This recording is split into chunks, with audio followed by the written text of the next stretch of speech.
kayo una nagkakilala nitong Rogelio? Nasa gobyerno daw, mataas daw yung position niya. Okay. Undersecretary daw ng Pilipinas, tapos Assistant Secretary ng DALG. Tiga-approve daw po ng budget ng Malacanang, yun po yung pakilala sa amin ng asawa ko.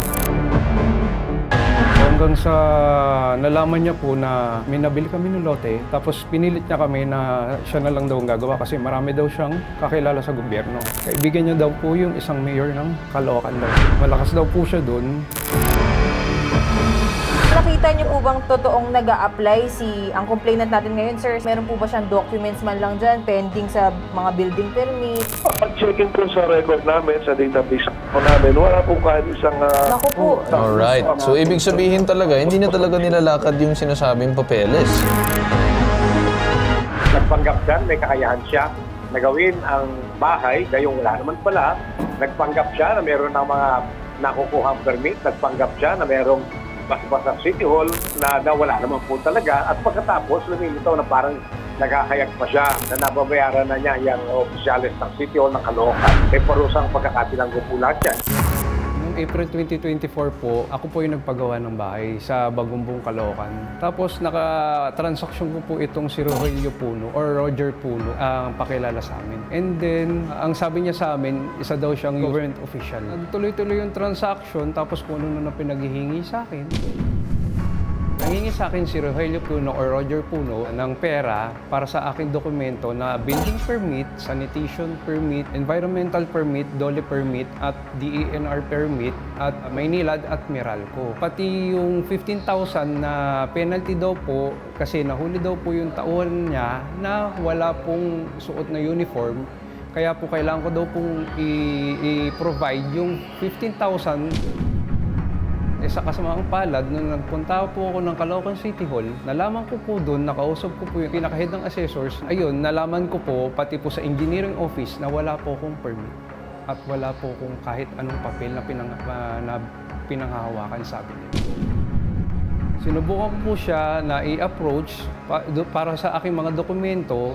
Ngunit ang pagkasabi niya sa akin, bago ko daw makuha yung mga documents, ay kailangan ko daw magbigay ng pera para daw ma-release daw yung aking mga documents. Ngunit sa kasamang palad, hindi ko na po tinuloy at lumapit na po ako kay Bitag. Hindi ko na rin po nagawang magpabarangay dahil sa pananakot na po sa akin. Nananawagan po ako kay Sir Ben Tulfo at kay Sir Carl Tulfo na matulungan po ako sa aking pong problema at sa pananakot po nitong tao upang ako po ay mapanatag na po. Pati po yung aking pamilya. Paano kayo una nagkakilala nitong Rogelio? Nung una po, tumatambay sa amin, tapos pinakilala po sa amin ng kapitbahay namin sa Don Antonio po, sa Holy Spirit. Anong pakilala, sir? Nasa gobyerno daw, mataas daw yung position niya. Okay. Undersecretary daw ng Pilipinas, tapos Assistant Secretary ng DALG. Tiga-approve daw po ng budget ng Malacanang yung sa amin ng asawa ko. Nagko-contractor pa? Yes po. Big time. Wow! Hanggang sa nalaman niya po na may nabili kami ng lote, tapos pinilit niya kami na siya na lang daw ang gagawa kasi marami daw siyang kakilala sa gobyerno. Kaibigan niya daw po yung isang mayor ng Caloocan daw po. Malakas daw po siya doon. Tapos, yun nga, nasa Aguila siya. Tapos, may yung sasakyan niya. Lahat na lang. Meron siyang sticker ng Malacanang na nakagat. Sabi ko, nung una ayoko talaga ibigay. Kaso, nung huli, pinipilit na kami, sir. Sabi ko, sige, kaibigan naman kita. Siya ang pinagkatiwalaan mo. Ano munang setup nyo? Ano yung kailangan mong serbisyo? Ano yung pinangako niya? Ang usapan lang po namin is labor materials lang po. Kailan na-bring up yung sinasabing papeles at ibang dokumento na kinakailangan? Siya na lang daw po mag-aayos, sir. Siya yung nagkusa. Opo. Meron na kaming listahan na nakuha namin dun sa initial investigation kung saan nakikita ko dito may 5 to 6 digits ang mga hinihingi sa'yo. Hinihingian ka pa ulit? Sabi niya kasi yung pinakahuli namin pag-uusap, kailangan ko daw bayaran yung sa hardware. Anong specifics nun? Janet Hardware Construction Supply. Mga kinuha niyang materyales dun sa hardware, kailangan mong bayaran. Oo, kasi siya po yung umu-order tapos ako nagbabayad. Okay. Tapos then nung last, may pinapareceive siya sa akin na resibo ng hardware na June 14 nakadate, pero June 22 niya pinareceive sa akin na walang materyales. Paano ko babayaran, sir? Yes, kasi on the spot dapat darating yun. Kung walang bayad, ibabalik yung materyales. Nasaan yung materyales? Sabi ko sa kanya. Sabi niya nakabit na. Sabi ko hindi ko kailangan nakabit. Kailangan ko makita actual. Wala naman. So siguro tawagan natin itong si Engineer J. Bernardo, Chief Public Safety and Traffic Management Department ng Caloocan City Building Official. Magandang umaga po sa inyo, Engineer.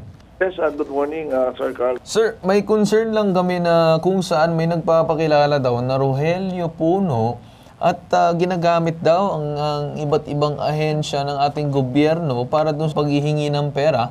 And also, at the same time, nagagamit din ang inyong City Hall, which is yung Caloocan. Even daw yung pangalan ng mayor ay dinadawit daw dito. Isn't this of concern also as well, ang inyong tanggapan? Ano po masasabi ninyo dito? Ay, yung sinasabi pong Rogelio Puno ay hindi po connected sa office namin or even in other department. Bine-verify na rin namin pati sa HR namin. Hindi po siya connected sa amin. So, yung legal po namin ay gagawa na po ng kaukulang para panagutin kung bakit ginagamit niya yung opisina namin sa kuha ng mga aplikante para sa building permit po. Okay. Matanong ko lang po, Engineer Jay, kung nakita niyo po bang totoong nag-a-apply ang complainant natin ngayon, sir, meron po ba siyang documents man lang dyan pending sa mga building permit? Pag-checking po sa record namin, sa database po namin, wala po kahit isang...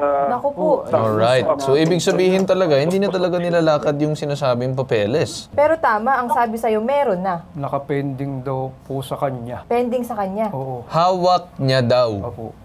Siguro ginagamit niya lang yun, nagsisimuling siya as leverage lang para makuha yung pera sa'yo. Pero in reality ay wala talaga sa kanya. Kasi magbabase naman tayo dun sa record ng ating City Hall. Kung hindi man nakapangalan, titingnan nila yung sinasabing address and sukat ng mga square meter na nakaregister doon. Tsaka sir, may dadagdag ako, sir, yung... Ang lang pakinggan, pero talagang ganun. Nangingi siya sa akin ng 70,000 for Meralco. 80,000 na approval daw ng City Hall ng Caloocan. Naku, Engineer Jay, talagang importanteng siguro mapadala namin si Sir Robert sa opisina ninyo para ma-explain pa niya lalo kasi talagang Caloocan ng binabanggit palagi. Baka pwede na rin ho namin siyang hinga ng statement. Okay po. Kasama niya po kami sa magpapay ng complaint against po dito sa ating inireklamo. Galing na ako ng Caloocan City Hall sa may south tsaka sa north. Nagtanong kasi ako doon. Tapos nung pinakita ko yung picture ko, ito yung picture ko galing doon.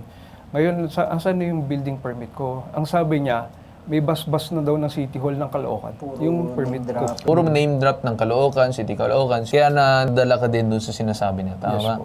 Alright. So, sir, maganda yung inyong sinabi na kayo mag-a-assist din dun pagka nag-file siya, ay magpa-file din kayo ng complaint laban sa tao na to kasi mahirap na din na nagagamit ang inyong City Hall at baka madawit pa ang inyong pangalan at baka masira pa kayo. Sa department namin, once na kompleto po yung mga requirements niyan, na like yung approved plan, specification, barangay clearance, and other docs na papatunay ng ownership niya, pinakamatagal na po sa amin yung 5 araw, ma-i-issue na po namin yung permit yung ating mga kababayan. Okay.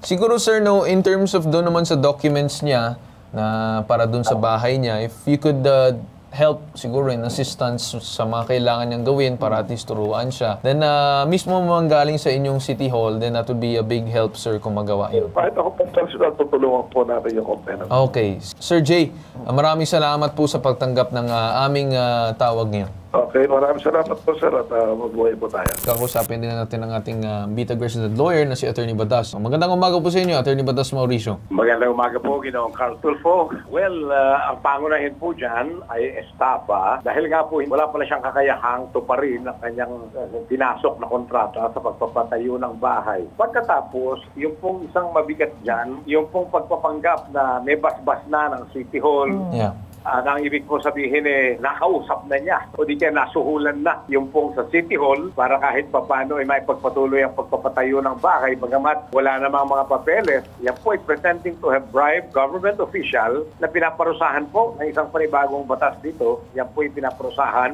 sa ilalim po ng revised penal code at ang parusa po dyan ay mabigat na pagkakabilanggo. Hindi bababa po ng 4 na taon, pataas po siya. Yung pang pagpapanggap na nababayaran niya yung opisyal ng gobyerno para gawin ang kanyang gusto. Yan po yung dalawa riyan na napakabigat na kaso, estafa ulit. Dahil nagpanggap siya, may kakayahan siya na gawin ang bahay, gayong wala naman pala. Nagpanggap siya na meron ng mga nakukuhang permit, nagpanggap siya na merong basbas ang City Hall na wala naman po talaga. At pagkatapos, lumilitaw na parang nagkakayag pa siya na nababayaran na niya yung opisyalis ng City Hall ng Caloocan. May parusang pagkakabilanggo po lahat yan, Ginoong Carl po. Maganda yun, Attorney, na naibanggit ninyo dito sa staff house as well, na meron talagang malaki na panloloko na kung saan siya ay nagpapakilala na isang contractor and many other things na kanyang pinapakilala. Ako lang siguro, Attorney Batas kasi ang sitwasyon dito, nagbibigay lang siya palagi ng pera, pero I don't think may mga natatanggap na resibo itong complainant natin. So, medyo ang concern ko lang sa kanya, ay kung wala siya pong mga ebidensya na siya ay nagbayad, sapat po ba yung usapan sa text messages, SMS, or messenger na nagka-transaction po sila? Opo, sa ngayong kasalukuyang panahon, yung pong revised rules on evidence dito po sa bansang Pilipinas, Dean, maliwanag po yan na yung mga ganyang pagpapalitan ng komunikasyon, lalo po sa social media, at even doon sa private, sa text messages, sa telepono, yan po ay tatawagin ng admission against interest. Pag-amin laban sa pampersonal na kapakanan. Bakit po? May mga sinasabi po dyan, may mga inihahayag na hindi naman makatotohanan, at yan pong mga text messages na yan, mga chat messages na yan, tatanggapin na po ng hukuman bilang primary evidence na nagkaroon nga po ng panloloko kahit na po pampribado. Oo, ayun, Attorney Batas, at least medyo malinaw kasi yan mismo yung minsan yung nagiging problema ng mga complainants. Wala silang evidence na sila ay nagbayad, puro sa chat. So ngayon, binigyan nyo pong linaw na may laban naman po pala yung mga ganyang ebidensya po, no, Attorney? Opo, malaki po ang laban kasi ang ebidensya po hindi na lamang yung nakasulat, hindi na lamang yung naka-video o naka-tape recording, kundi pati na po yung tinatawag na testimonial evidence, yung pong Ayun, pagpapahayag oo. ng testigo na nabiktima o testigo na nakasaksi sa mga pangyayari. May text Opo. message siya sa akin na tinatanong ko kasi kung lalapit ako sa, kunwari, ganito. Sa bitag. Ang sabi niya sa akin, wag mo ko hamunin, baka magsisi ka. May ganun So sabi. nagte-threat siya. Nagte-threat siya. Attorney, anong reaction mo dun? Maaaring sa ibang programa, pwede niyang sabihin yan. Hindi sa programa ni Ben Tulfo. Maghamon siya kahit saan, ay haharapin siya ni Ben Tulfo, haharapin siya ni Ginoong Carl Tulfo. Haharapin natin siya. Sapagkat sa totoo lang, ito pong ginagawa natin, pagbibigay katarungan sa mga naabuso. At hindi po ito kailanman krimen. Kahit po lumalabas sa social media. Kahit sabihin nila, paninirang puri, paninirang puri dahil nakaka-investigasyon po dito. Yun po ang gusto ni Ginoong Ben Tulfo. Lumitaw ang katotohanan para ang mga maliliit na walang boses magkaroon ng tinig kontra abuso. Yun po ang katotohanan, Ms. Kate at mga kababayan. Maraming salamat po sa pagbibigay linaw ngayong araw. Maraming salamat po at magandang araw po sa ating lahat, lalo na sa mga nagtitiwala kay Ben Tulfo kontra abuso. Ay, well, sir, no, maraming salamat po sa paglapit dito sa ipabitag mo. Sana naman na natugunan namin ang inyong problema. Salamat po, Alright. sir. Maraming salamat din. At dyan tayo nagtatapos sa sumbong na to. Ito ang nag-iisang pambansang sumbungan, tulong at serbisyong may tatak. Tatak bitag, ilalaban ka di iwan. Ito ang hashtag ipabitag mo.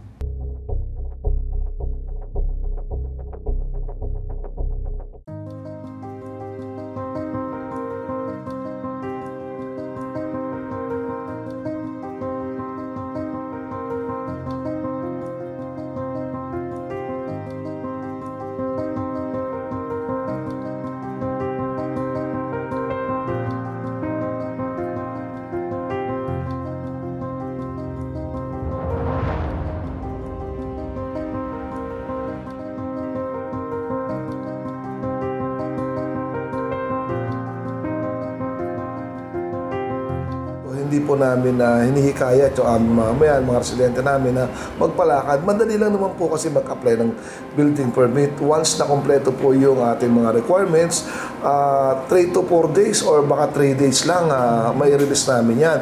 So, first day mag-apply ka, then the following day i-inspect namin yan, bibisitahin namin yung lugar, and then subject for review ng mga engineer namin, and then after po ma-review na, ipapasok ko sa akin yan para po aprobahan ko na yung building permit. On the third day, kaya namin i-release po yung building permit once na kumpleto po lahat ng requirements po na kailangan po ng ating departamento. Sir Ben, Sir Carl, maraming salamat po sa pagtulong sa akin sa aking problema.